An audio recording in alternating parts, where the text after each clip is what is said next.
In the aftermath of 3 years of pandemic controls, the Chinese economy faces a challenging recovery. Repercussions include a surge in youth unemployment, factory closures, and company shutdowns.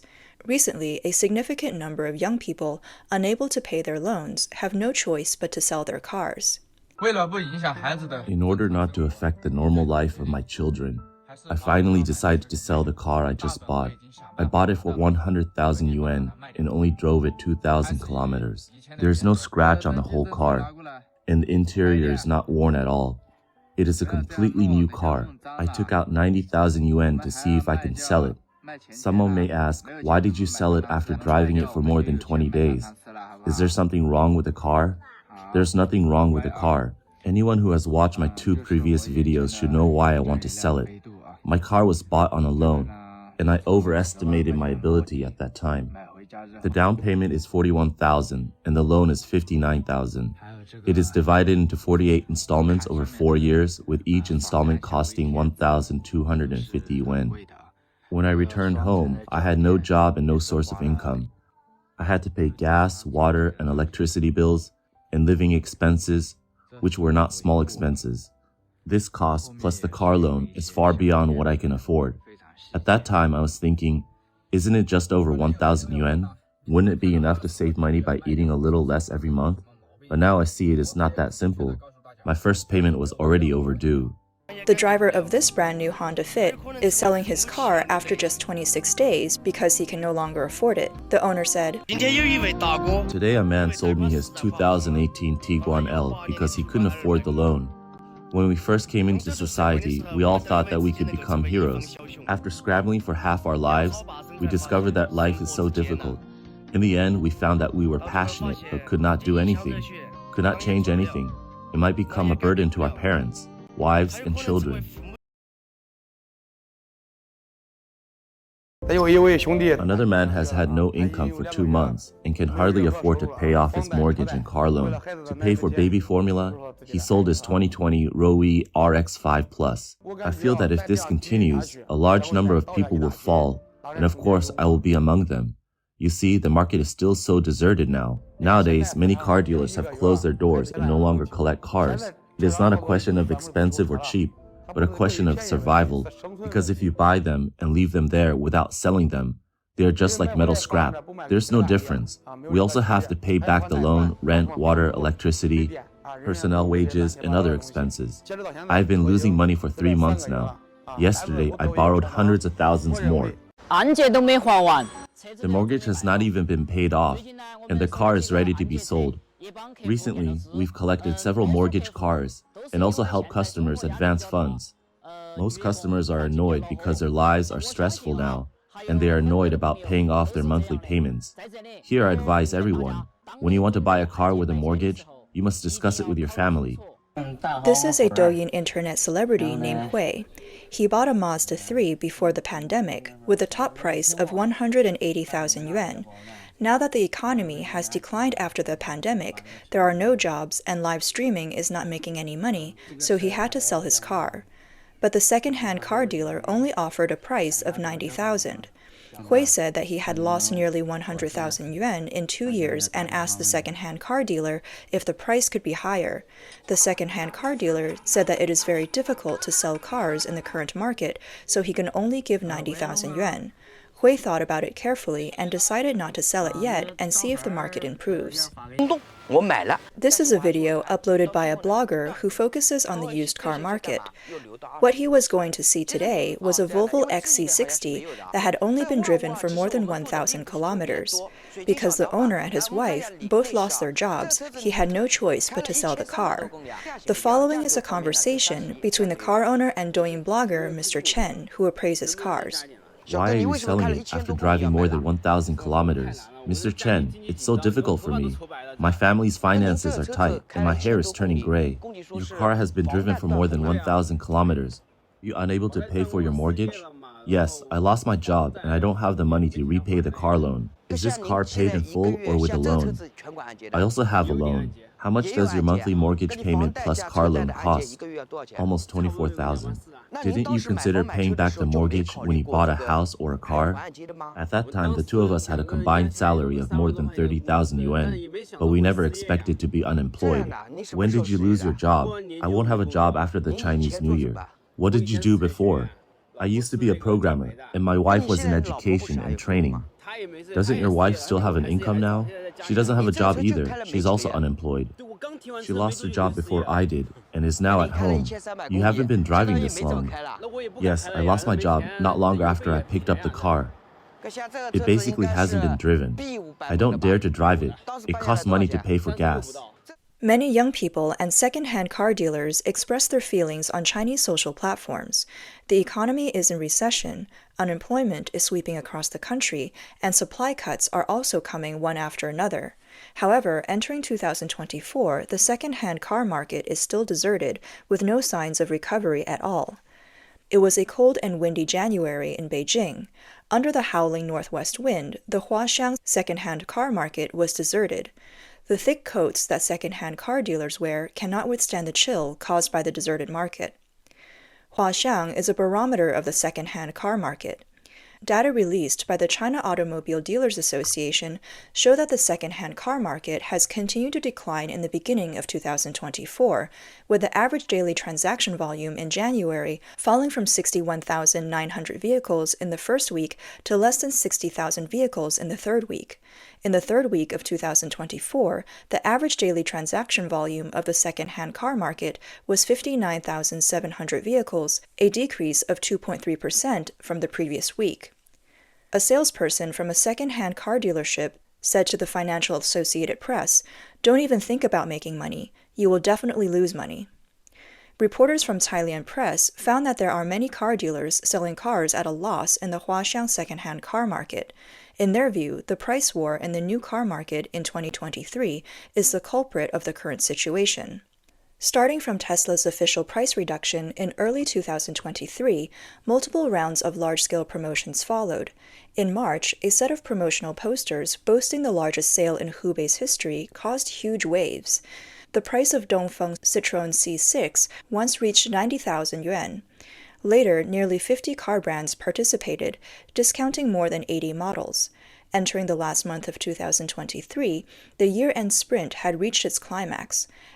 On December 1st alone, 7 car brands announced sales, including BYD, Chang'an Automobile, Chang'an Qiyuan, IM Motors, Leap Motors, FAW Toyota, and Dongfeng Peugeot Citroën Automobile. Even after the new year, the market still had not given up. At the beginning of 2024, FAW Toyota, Dongfeng Nissan, SAIC GM Wuling, Sherry New Energy, Tesla, NIO, XPeng, etc. will release the latest promotions. Taking the QQ ice cream car as an example, the guide price of the entry-level model, 120-kilometer milkshake, has dropped to less than 30,000 yuan. An older salesperson from a second-hand dealership told a reporter, "The price now is much better than last year. I won't talk about the first half of last year. The new car market has been reducing prices in the second half of the year. Especially at the end of the year, a brand like XPeng, which never cuts prices, offers discounts of tens of thousands." He said that the dealership's main task now is to get rid of those cars collected at high prices as soon as possible. In the end, it's just a matter of whether you lose a lot or a little. He said, "As soon as last year's wave of new car price cuts came out, we were all dumbfounded. Now the consequences are felt, especially cars after 2021, which will be the most affected. A car is at least 10% cheaper than 2 months ago. 1 week ago, I sold 2 cars and lost 80,000 yuan. A report from CLS pointed out that, unlike traditional cars, more electric cars have been available. Porsche Taycan, Mercedes-Benz EQS, Tesla Model 3Y, BYD Han EV, Hi-Fi X by Human Horizons, etc. are all available for sale. But at the same time, these pure electric models are listed at very low discount prices without exception. This seems to be the hardest hit sector of the car market. Many car dealers said that they will be very cautious when purchasing pure electric cars now and will not take risks unless the price is particularly suitable. A car dealer who has been in the business for more than 10 years said, "There are not many second-hand pure electric cars now, so you have to try your luck." On January 15th, the car dealer took delivery of a 2016 Model X 100D. It only ran 65,000 kilometers and has its original paint. The car has a lot of options such as wheels, brake calipers, etc. It cost about 1.7 million to get it all done back then. It will not be affected by price cuts in the new car market. It sells for 368,000 yuan, which is basically the bottom. Besides this car, there is a Mercedes-Benz EQS from March 2022 with a mileage of 8,000 kilometers and a price of only 488,000 yuan. From the initial crowds of people to the deserted market now, the second-hand car market in the eyes of car dealers has long passed the era when sellers had the right to name the price, and now it is a veritable buyer's market. Data from the China Automobiles Dealer Association shows that the average transaction price of second-hand cars in Beijing in 2023 will be 105,200 yuan, a decrease of 15,000 yuan from 120,400 yuan in the same period in 2022, a decrease of 12.6%. On the other hand, in 2023, there will be many small and medium-sized car dealers in the automobile trading market who will quit their leases and change careers. The China Automobile Dealers Association stated that competition in the second-hand car market will become more intense in 2024, and major second-hand car dealers will increase their marketing efforts, improve service quality, and customer satisfaction to enhance their market competitiveness and market share. The price war waged by car companies has caused the entire industry to collapse, and car prices have fallen. The reason is that consumption is weak and people have no money. If the car cannot be sold, the price can only be reduced, but Chinese officials will naturally not admit this reason. After all, speaking about the Chinese economy is now taboo in mainland China. However, burying one's head in the sand obviously cannot stop China's economic decline. Reuters reported on February 2nd that the International Monetary Fund, IMF, predicts that China's economic growth will slow down to 4.6% in 2024, and the medium-term growth rate will further decline, with growth expected to be approximately 3.5% in 2028. The IMF said that China's economy has been hit by a weak real estate sector and sluggish external demand. China, the world's second-largest economy, has been struggling to achieve a strong and sustainable rebound due to factors including a protracted real estate crisis, weak consumer and business confidence, rising local government debt, and sluggish global economic growth. The Wall Street Journal reports that China's Ministry of Finance has pledged to implement a more proactive fiscal policy this year. As the real estate market slump deepens, the Chinese government has stepped up efforts to boost the economy, and cautious economists believe that China needs to take bolder measures to revive the economy's vitality. Data shows that new home sales among the country's top 100 real estate developers fell sharply in January. Meanwhile, official data showed that China's manufacturing activity shrank for a fourth consecutive month. Faced with China's economic situation, US-based economist Cheng Xiaonong is not optimistic. He wrote that democratic countries all have free economies, where the government will not fully control the entire economy. If there is an economic recession, the market can adjust to reduce the recession. So the economy will show cyclical fluctuations. Japan's economic depression in the 90s lasted for many years and constituted a long economic trough. However, Japan's liberal democratic system did not fail, and now the Japanese economy has begun to regain its vitality. The economic decline in authoritarian countries is completely different. The economy of authoritarian countries is strongly promoted by the government through administrative means. For example, the real estate bubble in China in the past 2 decades was systemic and national. Once the bubble bursts, it's not a simple market failure, but a government failure. The story behind it is not easy for people in democratic countries to imagine.